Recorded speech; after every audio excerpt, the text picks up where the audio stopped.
I'd argue there's actually a lot of anime shows that need more recognition, or at the very least deserve a fair shot for the hardcore anime fans out there. If you're looking to explore some underrated anime across many genres, then here's a list of my recommendations to check out.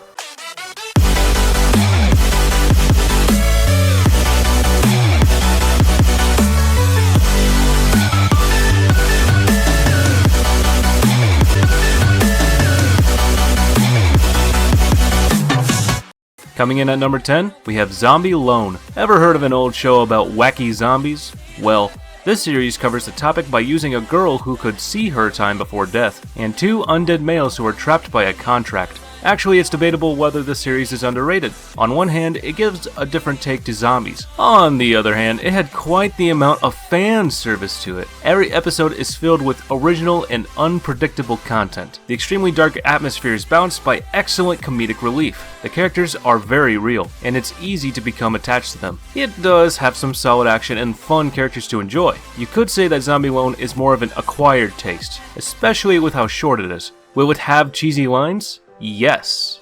Will you still enjoy it? Absolutely. This is an anime from 2007, so it's a pretty old show, but it's still pretty good. At number 9, we have Beautiful Bones, Sakurako's Investigation. A young man meets a girl who has a hobby of examining bone specimen. It's a pretty creepy premise, but somehow the series finds a way to make it not so creepy.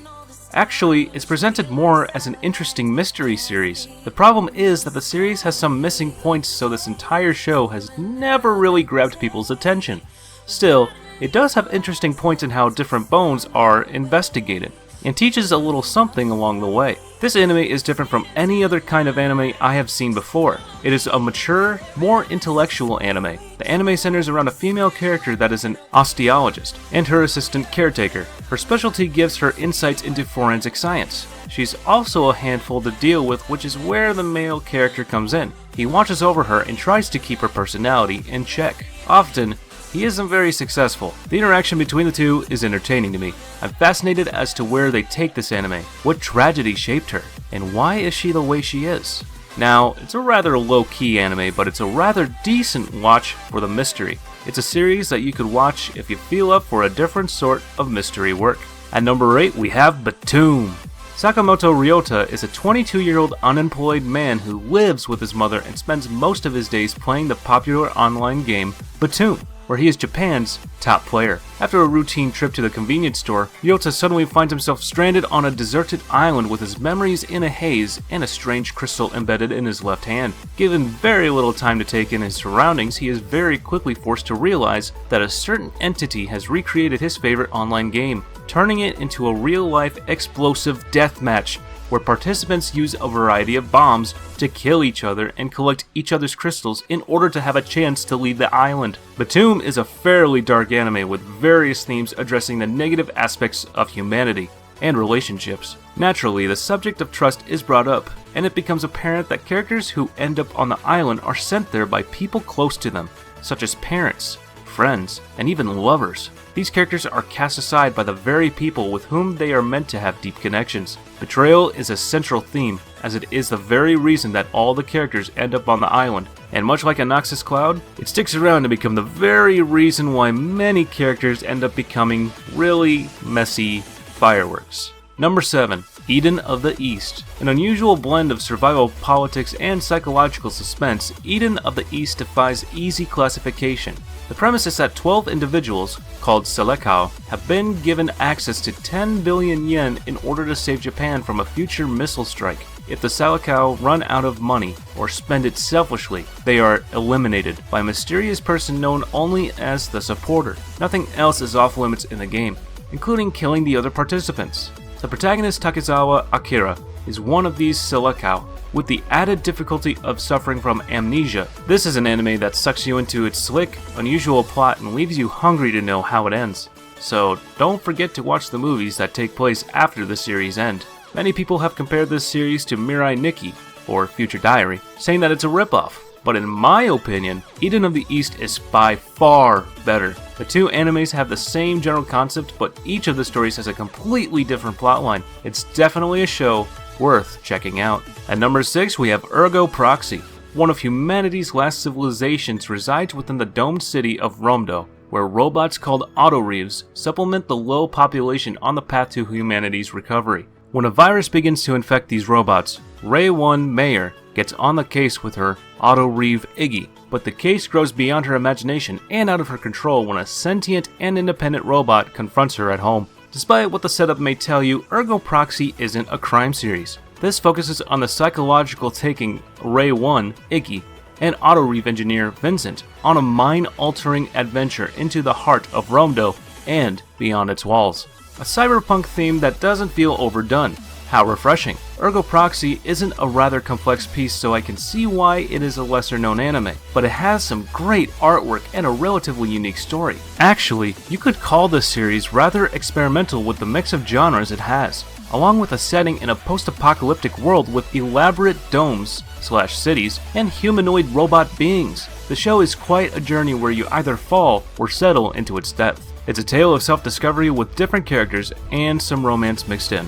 At number 5, we have the 12 Kingdoms. The anime starts off innocently with Yoko being accosted at school by a handsome man with long blonde hair who wants to swear allegiance to her. Before she knew it, the monsters were attacking her. She was being defended by Keiki. She didn't leave her friends in danger, and suddenly Yoko and the two friends were sucked into another world. Thus begins the journey into the magical land of the 12 Kingdoms. If you are mostly into the magic genre, then this anime might surprise you with its beautiful crafting world of 12 Kingdoms. If you simply love to watch adventure anime, then you must check out this anime. Do let me know what you've thought of this beautiful masterpiece once you give it a try. At number 4, we have Moribito, Guardian of the Spirit. Occupying the tragically sparse landscape of a female-led fantasy adventure series, Moribito stars the wandering, spear-wielding warrior Balsa as she attempts to atone for the deaths of her past by saving an equal number of lives.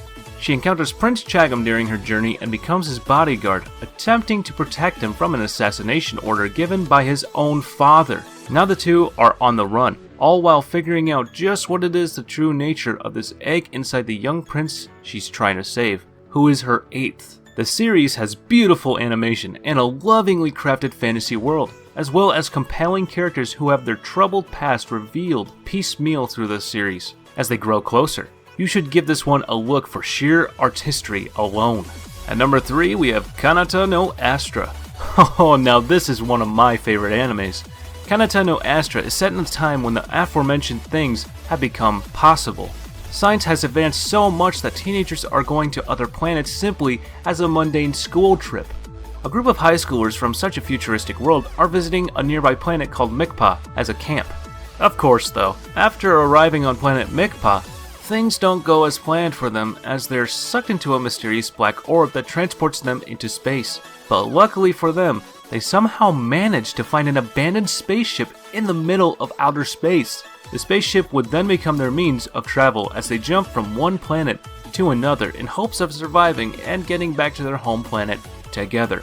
What Kataan No Astra excels at is showing us the raw emotions of teenagers as they battle their way through the harsh conditions of the various planets that they stop by on their way. The feelings of hopelessness, betrayal, anger, joy, and relief are portrayed extremely realistically amongst the characters. Add in a bit of drama around the circumstances surrounding their situation, and you've got a highly entertaining anime that is so underrated, and I highly recommend that you guys watch this one.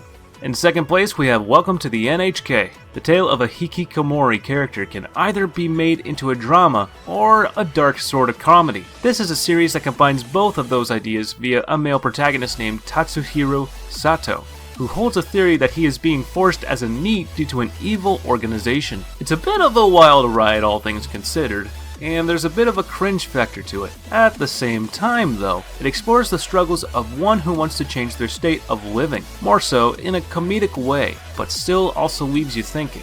For sure, this is a rather entertaining watch. And at number 1, we have Mushishi. Mushishi is a slow-paced anthology series following the travels of a man named Ginkgo. The world is inhabited by a kind of ethereal spirit called Mushi that interact with the humans just trying to go about their daily lives. Ginkgo can see these Mushi and made it his occupation to help people besieged by their negative effects. There isn't much of an overarching plot though, and instead it focuses on the lives of the people Ginkgo helps. It trades action and suspense for beautiful animation and small-scale storytelling, and proceeds at an unhurried pace that lets you soak in the atmosphere. Alright everybody, thank you so much for watching today's video. If you'd like, be sure to leave a comment on what you think, or if we missed any anime that you believe should be on this list. And as always, don't forget to like, share, and definitely don't forget to subscribe. See you in the next one.